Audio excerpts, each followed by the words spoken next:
આમોદ તાલુકામાંથી પસાર થતી ઢાઢર નદીનું જળસ્તર 97 ફૂટની ચિંતાજનક સપાટીએ પહોંચી જતા કાંઠા વિસ્તારના ગ્રામજનોને ખેડૂતોમાં ભયનો માહોલ સર્જાયો છે।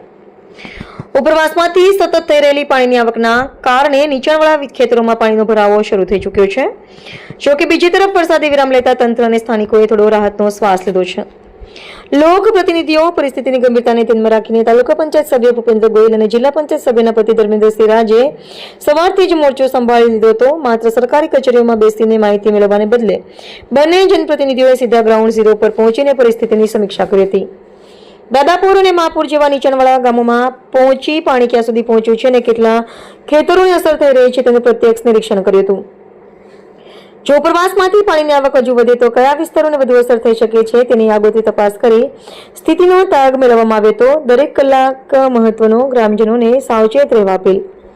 નદી કાંઠે રહેતા ગ્રામજનોને ખેડૂતોને સંપૂર્ણ સાવચેતી રાખવા અને પાણીની સ્થિતિમાં કોઈ પણ અચાનક ફેરફાર કે વધારો જણાય તો તાત્કાલિક સ્થાનિક તંત્ર અથવા પ્રતિનિધિઓને જાણ કરવા અપીલ કરવામાં આવી છે। રિપોર્ટર રવિ સૈયદ, આમોદ। શું નામ તમારું?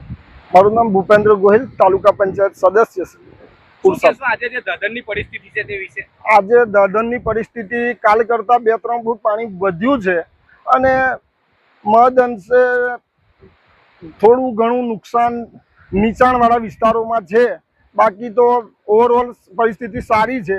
અમે આજ સવારથી પુરસા તાલુકા પંચાયતમાં આવતા અને આછોદ જિલ્લા પંચાયતમાં આવતા અનેક ગામોની મુલાકાત લઈ રહ્યા, જેવી રીતે કે માનસંગપુરા, કાકરિયા, જુનાવાડિયા, દાદાપુર ને ત્યાંના સ્થાનિકોને મળી અને ત્યાંની પરિસ્થિતિનો તાગ મેળવી રહ્યા। શું નામ તમારું?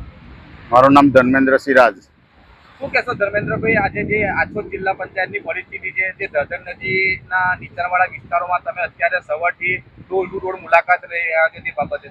અમે અનેક ગામોમાં ફરીને આજે કાકડિયા અને માનસિંગપુરા ગામે આવેલા છે અને ત્યાં નીચાણવાળો જે વિસ્તાર છે એ ખેતરોમાં નુકસાન છે। બાકી જે બીજા પાણી નહીં પડ્યા ત્યાં કંઈ નુકસાન નહીં, પણ ખાસ કરીને જે મંગળા સાઈડનો નીચો ભાગ છે તે ખાસું એવું નુકસાન દેખાય છે। અને દાદર નદીનું કાલે 94 ફૂટ જેટલું કોઈ પાણી હતું પણ અત્યારે વધી ગયું છે। પણ અત્યારે હાલ જોતા વરસાદ જે વિરામ લીધો છે એટલે હવે પાણી ઓછું થવાની શક્યતા છે। લગભગ આજ સાંજ સુધી કે કાલ સવાર સુધી પાણીનો પ્રવાહ ઓછો થાય એમ લાગે છે। જંબુસર તાલુકાનું મહાપુરા અને આમોદ તાલુકાનું કાંકરિયા માનસિંગપુરા વચ્ચે જે બ્રિજ આવેલો છે તે અમારા ધારાસભ્યશ્રીએ સતત ગુજરાત સરકારની અંદર રજૂઆત કરી 25 કરોડ ને 19 લાખ રૂપિયા જેટલી માતબર રકમ મંજૂર કરાવેલી છે અને તે બ્રિજનું કામ ટૂંક સમયની અંદર જ હવે ચાલુ થશે, જેથી આ બ્રિજ કામ પૂર્ણ થવાથી બેઉ તાલુકાના જે છે એ લોકોને, ખેડૂતોને અને એ બેઉ તાલુકાને લાભદાયક થાય તેમ છે।